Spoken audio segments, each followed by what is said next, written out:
Hi hello guys, welcome to our channel Rajeshwari vlogs. ఈరోజు నేనైతే మినపవడియాలు అయితే చేస్తున్నాను. దానికి ముందుగానే నేను ఈ గ్లాస్తో ఒక గ్లాస్ అయితే మినపప్పు నానబెట్టుకున్నాను. అది కూడా 3 గంటలు అయితే నానబెట్టుకున్నాను.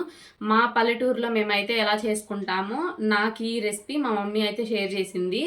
పప్పు అయితే నేను 3 సార్లు అయితే శుభ్రంగా కడిగి పక్కన పెట్టేసుకున్నాను. మనం తీసుకున్న గ్లాస్ పప్పుకి 6 పచ్చిమిర్చి, అల్లం, జీలకర్ర మిక్సీ జార్లో వేసేసుకోవాలి. కొద్దిగంత ఉప్పు వేసుకొని బరగ్గా అయితే గ్రైండ్ చేసుకోవాలి. అదే మిక్సీ జార్లో ఒక్క చుక్క వాటర్ కూడా వేసుకోకుండా మనం నానబెట్టుకున్న మినపప్పును అయితే వేసుకోవాలి. నేనైతే ఇక్కడ మినపగుళ్ళు తీసుకున్నాను. మినపప్పు అయితే ఇంకా పప్పు అయితే ఒదిగిద్ది. ఒక్క చుక్క వాటర్ కూడా వేయకోకుండా మిక్సీ అయితే పట్టుకోవాలి. మధ్యలో ఇలా కలుపుకుంటూ మిక్సీ అయితే పట్టుకోండి. ఎందుకనంటే మనం వాటర్ వేయట్లేదు కాబట్టి మిక్సీ జార్ అయితే తిరగదు. ఇలా కలుపుకుంటూ అడుగు నుంచి పైకి ఇలా కలుపుకుంటూ తిప్పుకోండి. ఒకసారి అయితే ఇలా మిక్సీ పట్టుకున్న తర్వాత ఇంగు వేసుకోండి. ఇంగు చాలా బాగుంటుంది టేస్ట్ అయితే. ఇప్పుడైతే 2 టైమ్స్ మెత్తగా మిక్సీ పట్టుకుంటాం. ఉప్పు అయితే మనం ముందే వేసుకున్నాం కాబట్టి ఈ టైప్లో వచ్చినా సరిపోతుంది. వడియాలు అయితే బాగా వస్తాయి. ఈ కన్సిస్టెన్సీలో ఉన్నప్పుడు ఉప్పు సరిపోయిందో లేదో ఒకసారి చూసుకోండి. నాకైతే పర్ఫెక్ట్గా సరిపోయింది. పప్పు ఒదిగియాలన్నా ఎక్కువ పప్పు రావాలన్నా కూడా గ్రైండర్లో వేసుకుంటే చక్కగా పప్పు అయితే మెత్తగా అయితే వస్తుంది. నేను ఒక చుక్క వాటర్ వేయకపోయినా చూసారా, చక్కగా అయితే పప్పు మిక్సీలో కూడా మెదిగింది. మెత్తనిది కాటన్ క్లాత్ అయితే లేదు. నేను అందుకని చెప్పేసి మనం తినే రైస్ ప్లేట్లో అయితే పెట్టుకుంటున్నాను. మీ సైజు మీరు ఎంత చూసుకొని పెట్టుకోండి. నేనైతే ఇంత సైజులో అయితే పెట్టుకుంటున్నాను. పల్లెటూరుల్లో కాటన్ చీరల మీద బయట మంచం మీద అయితే వడియాలు పెట్టేసి సాయంత్రం వరకు వాటిని కదిలించుకోకుండా అయితే ఉంటారు. ప్లస్ మండే ఎండకి బాగా వడియాలు అయితే సాయంత్రానికి మొత్తం ఇలా మనం తీయంగా అయితే చక్కగా అయితే వచ్చేస్తాయి ఫ్రెండ్స్. పల్లెటూరులో నుంచి వీడియోలు ఎవరైనా చూస్తున్నారా? నా వీడియోలు నచ్చుతున్నాయో నచ్చట్లేదో చెప్పండి మీరైతే. నేను మొన్న చేసిన మిస్టేక్ అయితే మీరు చేయకండి. ఆ రోజు అమ్మ చెప్తానే ఉంది నాకైతే కాటన్ క్లాత్ మీద అయితే చక్కగా వస్తాయి వడియాలని చెప్పేసి.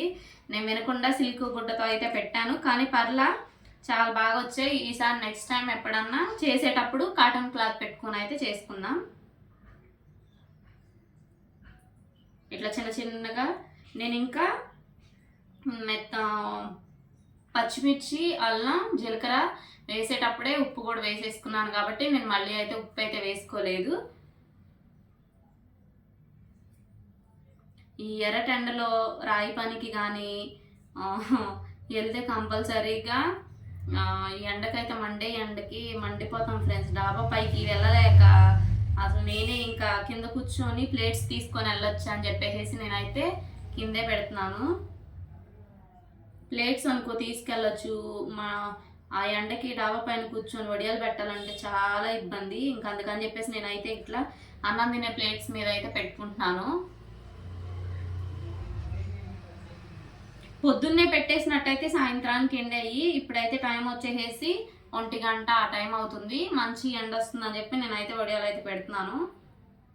పప్పునైతే 3 గంటలు నానబెట్టుకున్నాం. లేదా మీకు టైం లేదు పొద్దున్నే పెట్టేసుకుంటాము అనుకుంటే కనుక నైట్ 6 గంటల పాటు నాననిచ్చిన పప్పు ఇంకా బాగుంటుంది. నేనైతే 3 గంటల పాటే నానబెట్టాను. సమ్మర్ ఫుల్గా అయితే స్టార్ట్ అయిపోయింది ఫ్రెండ్స్. ఇక్కడ నేనైతే వడియాలు పెట్టి ప్లేట్స్లో డాబా పైకి అయితే తీసుకొచ్చి పెట్టాను. ఫ్రెండ్స్. ఎండ చూసారా అసలు ఎలా వస్తుందో, దగ్గ మండుతుంది. పైకి వచ్చేసరికి నాకైతే గస కూడా వచ్చింది. అట్లా వస్తుంది ఫ్రెండ్స్ ఎండ అయితే. సమ్మర్ అయితే ఫుల్గా స్టార్ట్ అయిపోయింది. పల్లెటూరులో కండ్లు అలా ఇరుస్తూ ఉంటారు కదా. పొద్దున్నే వెళ్ళి 1 గంట కల్లా అయితే వచ్చేస్తారు. ఇవైతే 2 days ఎండలో పెట్టుకొని ఇట్లా ఎండబెట్టుకుంటే మినప వడియాలు అయితే రెడీ అయిపోతాయి. నేను పైన డాబా పైన ఎండలో అయితే పెట్టొచ్చాను కదా వడియాలు అయితే చక్కగా రెడీ అయిపోయాయి చూసారా. ఇవైతే ఒక 3 days ఇలానే ఎండబెట్టుకుంటే మనకు సంవత్సరం పాటు అయితే నిల్వ ఉంటాయి. పచ్చడి అన్నంలోకి, పెరుగన్నంలోకి, అలాగే రసం, సాంబార్, అలా పప్పుచారు అలా చేసుకున్నప్పుడు మనం కొన్ని అయితే ఇలా ఆయిల్లో ఫ్రై చేసుకొని తింటే చాలా బాగుంటాయి. ఇవైతే సంవత్సరం పాటు ఉంటాయి. చిన్న చిన్న చిట్టి వడియాలు ఫ్రెండ్స్, ఎలా ఉన్నాయో చూసి చెప్పండి మీరే. ఫస్ట్ టైం పెట్టాను, అది కూడా నేను. చక్కగా అయితే వచ్చాయి ఫ్రెండ్స్. వీటిని అయితే మనం ఒకసారి ఆయిల్లో ఫ్రై చేసుకొని మీకు అయితే చూపిస్తాను. మన చిట్టి చిట్టి మినప వడియాలు విలేజ్ స్టైల్లో ఎలా చేసుకుంటారో అలానే చేశాను. ఇవైతే సంవత్సరం పాటు అయితే నిల్వ ఉంటాయి. చూసారా ఎంత చక్కగా ఉన్నాయో. ఈసారి అయితే నేను పెట్టిన మినపవడియాలు అయితే సక్సెస్ అయినాయి. సమ్మర్ స్పెషల్ మినప వడియాలు అయితే మనం పెట్టాం కదా, ఇప్పుడైతే వాటిని డీప్ ఫ్రై చేసుకుందాం. ఒక కళాయి పెట్టుకొని అందులో ఆయిల్ సరిపోని వేసుకున్నాను. నిన్న ఈరోజు ఎండిపోయిన మినప వడియాలు చూసారా ఎలా ఉన్నాయో. ఆయిల్ బాగా హీట్ అయిన తర్వాత మనం ఎండబెట్టుకొని పక్కన పెట్టేసేసిన మినప వడియాలను అయితే వేయించుకొని వడియాలు అయితే వేయించుకోవడమే.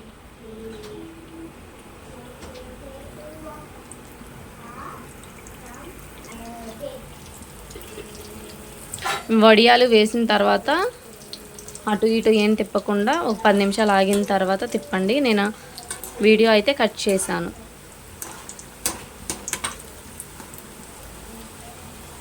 ఈ వడియాలు రెడ్ కలర్ వచ్చేంత వరకు వేయించుకోవాలి. వడియాలు ఇలా వేగిన తర్వాత తీసేసుకోవడమే.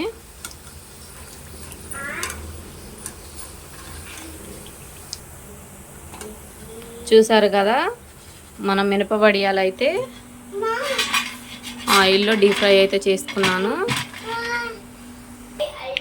పిల్లల కోసం నేను ఇక్కడైతే ఆల్రెడీ మన ఛానల్లో సగ్గుబియ్యం, బొంబాయి రవ్వ వడియాలు ఎలా చేసుకోవాలో చూపించాను. అవైతే కొద్దిగా వేయించుకున్నాను. ఈరోజు మా లంచ్లోకి స్పెషల్ నేను చేసిన సగ్గుబియ్యం వడియాలు, మినప వడియాలు. ఫుల్ రెసిపీస్ మన ఛానల్లో అప్లోడ్ చేస్తాను చూడండి. ఆల్రెడీ సగ్గుబియ్యం వడియాల్లో వీడియో అయితే అప్లోడ్ చేశాను. మినప వడియాల రెసిపీ అయితే టుమారో మార్నింగ్ అయితే అప్లోడ్ చేస్తాను. ఈరోజు మా లంచ్ స్పెషల్స్ వచ్చేసి వైట్ రైస్, సొరకాయ పప్పు, నాకు ఇష్టమైన కాకరకాయ ఫ్రై.